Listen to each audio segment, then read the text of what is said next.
Good morning students. आज हम पढ़ेंगे बीए पार्ट सेकंड हिस्ट्री के टॉपिक भारत में यूरोपियों का आगमन। हम देखेंगे कि किस प्रकार भारत में यूरोपियन शक्तियों का आगमन हुआ। सबसे पहले पुर्तगाली आए, फिर डच आए, फिर अंग्रेज आए, फिर डैनिश आए, फिर फ्रेंच आए, यानी स्वीडन आए। और इनके आगमन का क्रम हमें याद रखना है, लेकिन सन याद रखने की इतनी ज़्यादा महत्वपूर्ण नहीं है। सन कंपनी की स्थापना के सन ज़रूर महत्वपूर्ण है, तो वो हम देखेंगे। जैसे पुर्तगाली कंपनी की स्थापना 1498 में ईस्वी में हुई। फिर ईस्ट इंडिया कंपनी की स्थापना 1600 ईस्वी में। फिर डच 1602 ईस्वी में, डेनिश 1616 ईस्वी में, और फ्रेंच 1664 और स्वीडन 1731 सबसे बाद में। तो सबसे पहले यूरोपियों के आगमन के कारण क्या थे? तो कारण में सबसे महत्वपूर्ण कारण है पुनर्जागरण। 15वीं से 16वीं शताब्दी में यूरोप में एक नवीन प्रेरणा का उद्भव हुआ, जिसने मध्यकालीन समाज को नवीन ज्ञान की प्राप्ति के लिए और नवीन क्षेत्रों की खोज के लिए प्रोत्साहित किया।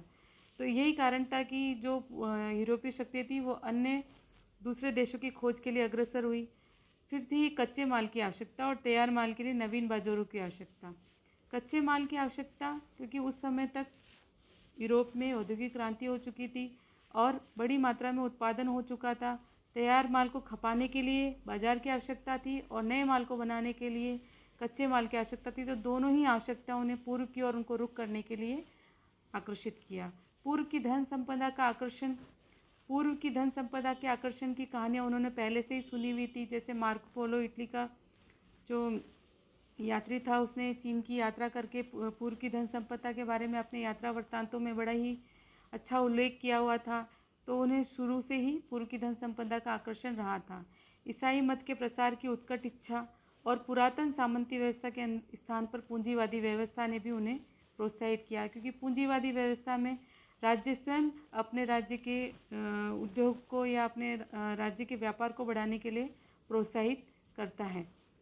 फिर है पुर्तगाली जो थे, वो जब भारत में आए तो उनकी अपन इन बिंदुओं के अंतर्गत उनको पढ़ेंगे कि उनकी स्थापना, व्यापारिक कंपनी की स्थापना कब हुई, पहली कोठी कब स्थापित की, उनके इसके पीछे क्या उद्देश्य थे, तत्कालीन भारत की स्थिति कैसी थी, अभिप्रेरण क्या थे इनके पीछे, पुर्तगाली और स्थानीय शासक जमोरिन के बीच संबंध कैसे थे, पुर्तगाली साम्राज्य का सूत्रपात और उनका विस्तार किस प्रकार से हुआ, और पुर्तगाली मुगल अंग्रेज संबंध, और लास्ट में पुर्तगाली शक्ति का पतन।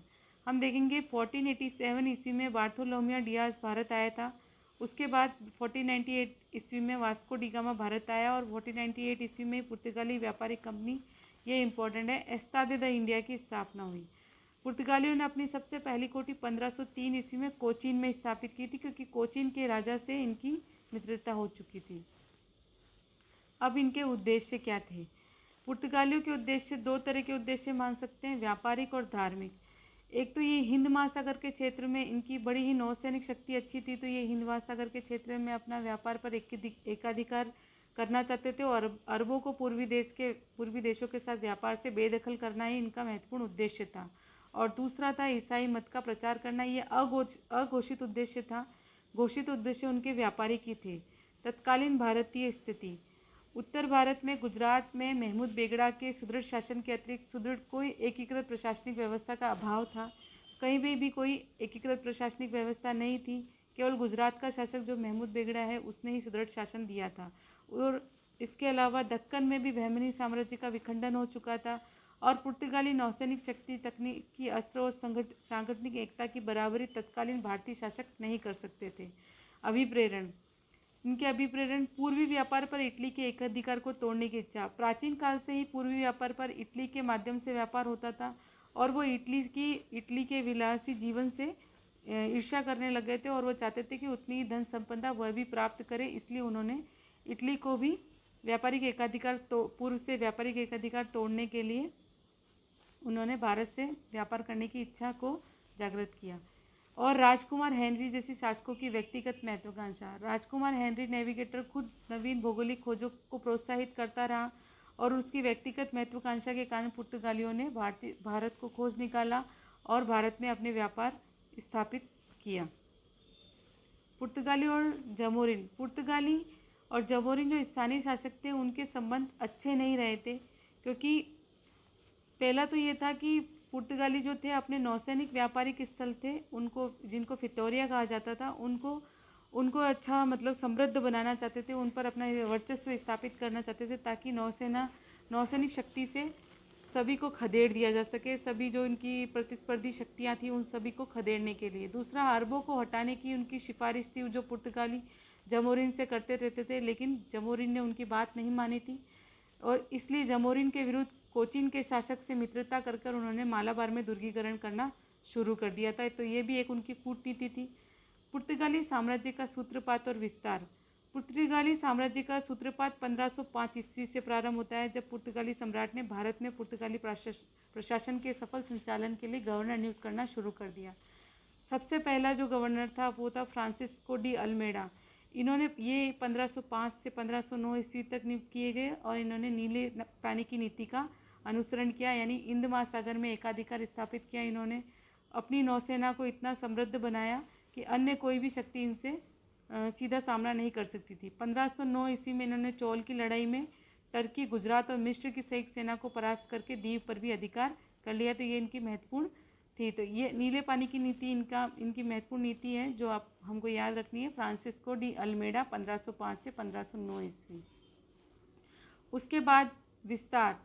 ये अल्फांसो डी अल्ब्रुक, जो 1509 से 1529 ईस्वी तक रहे, इन्हें ही पुर्तगाली साम्राज्य का वास्तविक संस्थापक माना जाता है, क्योंकि इनके पास व्यापारिक एकाधिकार स्थापित करने और उन्हें बनाए रखने की व्यापक रणनीति इनके पास थी। हिंद महासागर के रणनीतिक नियंत्रण के लिए इन्होंने समुद्र के सभी प्रवेश द्वारों पर अपने बेस स्थापित किए थे। इन्होंने 1510 ईस्वी में यूसुफ आदिल शाह से गोवा जीत लिया था। उसके बाद 1511 में मलक्का और 1515 में हॉर्मुज पर भी अधिकार कर लिया। इसके अलावा इन्होंने अपने साम्राज्य को स्थायी बनाने के लिए भारतीय स्त्रियों से विवाह को प्रोत्साहन दिया और गोवा में सामाजिक सुधारों के तहत सती प्रथा पर भी प्रतिबंध लगाया। तो इनकी भी इम्पोर्टेंट है कि इनके समय में गोवा जो था उस पर आधिपत्य होना, क्योंकि पुर्तगालियों ने भारत के स्वतंत्र हो जाने के बाद में भी गोवा पर अपना आधिपत्य रखा था, तो ये इम्पोर्टेंट हो जाता है। उसके बाद नीनो दी कुन्हा, सरकार के मुख्यालय को इन्होंने कोचीन से गोवा स्थानांतरित कर दिया। गुजरात के शासक बहादुर शाह को हुमायूं के विरुद्ध सहायता के बदले में बेसिन द्वीप प्राप्त किया और सैंत थोमा, हुगली और द्वीप में पुर्तगाली बस्तियों की स्थापना की। इसके अलावा चाउल, सालसेट, बम्बई और बसिन पर भी इन्होंने अधिकार स्थापित कर लिया। तो ये इनका महत्वपूर्ण था। 1536 ईस्वी में बंगाल में अपनी व्यापारिक कोठी स्थापित की और कालांतर में अकबर की अनुमति से हुगली में और शाहजहाँ की अनुमति से बुंदेल में भी कारखाना खोला। फिर आते हैं अल्फांसो डी सूजा, 1542 से 1545 ईस्वी। संत फ्रांसिस्को जेवियर इनके समय में भारत आए थे और 1632 में शाहजहाँ ने इनकी जो गतिविधियां थी, इनकी बचकानी हरकतों से तंग आकर हुगली छीन लिया था। पुर्तगाली, मुगल व अंग्रेज संबंध। अकबर की शुरुआती से ही धर्म मीमांसा के ज्ञान को प्राप्त करने की इच्छा थी, जिसके कारण पुर्तगालियों ने ईसाई पादरियों को समय समय पर मुगल दरबार में भेजा ताकि वो अकबर को ईसाई बना सके। लेकिन अकबर ने प्रारंभिक कुछ रियायतें देने के अलावा इन्हें ज़्यादा मतलब धर्म परिवर्तन या स्वयं को ईसाई बनाने के पीछे उनका कोई उद्देश्य नहीं था। वह भी सैन्य सहायता प्राप्त करना चाहता था अपने ही बेटे जहांगीर के विरुद्ध, इसलिए उन्होंने पुर्तगालियों को प्रशय दिया। तो अकबर की धर्म मीमांसा के ज्ञान प्राप्त करने की इच्छा के कारण पुर्तगालियों ने ईसाई पादरियों को समय समय मुगल दरबार में भेजा, लेकिन वे प्रारंभिक व्यापारिक रियायतें पाने में तो सफल हो गए, लेकिन अपनी गतिविधियों के कारण लंबे समय तक मुगल दरबार में अपना वर्चस्व बनाकर नहीं रख सके। कैप्टन हॉकिंस अंग्रेज के जहांगीर के दरबार में उपस्थित होने पर उन्होंने पुर्तगालियों ने बहुत विरोध किया इसका, लेकिन जहांगीर कैप्टन हॉकिंस के व्यवहार और तुर्की भाषा में किए गए संवाद से प्रसन्न हुआ और उसे 400 का मनसब प्रदान किया। हॉकिंस और अन्य अंग्रेजों को बड़ी व्यापारिक सुविधाएं प्रदान करने को गोवा के पुर्तगाली वायसराय ने पुर्तगाली एकाधिकार के वाणिज्यिक क्षेत्रों पर अतिक्रमण माना और पुर्तगालियों और जहांगीर के मध्य युद्ध की स्थिति बन गई। जहांगीर ने पुर्तगालियों को पूर्व में दी गई व्यापारिक छूट पर रोक लगा दी। कालांतर में पुर्तगालियों ने अपने आर्थिक हितों को सर्वोपरि रखकर जहांगीर से समझौता कर लिया। वह अंग्रेजी जहाज को सूरत के पत्तन पर जाने की अनुमति न देने के लिए मना लिया। अंततः हॉकिंस ने 1611 ईस्वी में मुगल दरबार छोड़ दिया। अंग्रेजों से ये शत्रुता कालांतर में मैड्रिड की संधि 1630 से समाप्त हुई। कालांतर में अंग्रेजों ने पुर्तगालियों से प्रतिशोध किया। 1612 में कैप्टन बेस्ट के नेतृत्व में अंग्रेजी जहाज ड्रैगन व ओसिएंडर के साथ पुर्तगाली जहाज बेड़े का सफलतापूर्वक सामना किया। दोनों के मध्य झड़प हुई। जहांगीर के पास अच्छी नौसेना नहीं थी, इसलिए अंग्रेज़ों की सफलता ने उसे प्रभावित किया, क्योंकि वह स्वयं पुर्तगालियों की बचकानी हरकतों से तंग आ चुका था। और 1579 ईस्वी में शासकीय फरमान के आधार पर पुर्तगालियों को नदी के तट तक सीमित कर दिया गया, जिससे उन्हें व्यापारिक नुकसान उठाना पड़ा। पुर्तगालियों के पतन के कारण 17वीं शताब्दी के प्रथम दशक में पूर्व विस्थापित पुर्तगाली साम्राज्य लगभग समाप्त हो गया था और इसके स्थान डचों और अंग्रेजों ने ले लिया था। इसके कारण थे 1580 ईस्वी में स्पेन और पुर्तगाल का विलय, दूसरा था पुर्तगाली सम्राट की निरंकुशता, तीसरा था डकैती लूटमार, चौथा था असहिष्णु व धर्मांध जबरन शासक थे ये और जबरन धर्म परिवर्तन करवाते थे। मुगल शासकों और अंग्रेजों को अपना विरोधी बनाया। कार्ट्स व्यवस्था जिन्होंने शुरू की थी वो हम आगे पढ़ेंगे। आर्थिक और राजनीतिक रूप से अक्षम थे और अन्य प्रतिस्पर्धी शक्तियों से प्रतिस्पर्धा नहीं कर पाए। व्यवहारिक कूटनीति का अभाव था। समय समय पर अपनी गतिविधियों से स्थानीय भारतीय शासकों को इन्होंने अपना विरोधी बना लिया था। ब्राज़ील की खोज के बाद भारत की ओर इन्होंने कम ध्यान दिया। उद्योग धंधे विकसित नहीं कर पाए पुर्तगाल में और वितरक के रूप में कार्य करते रहे।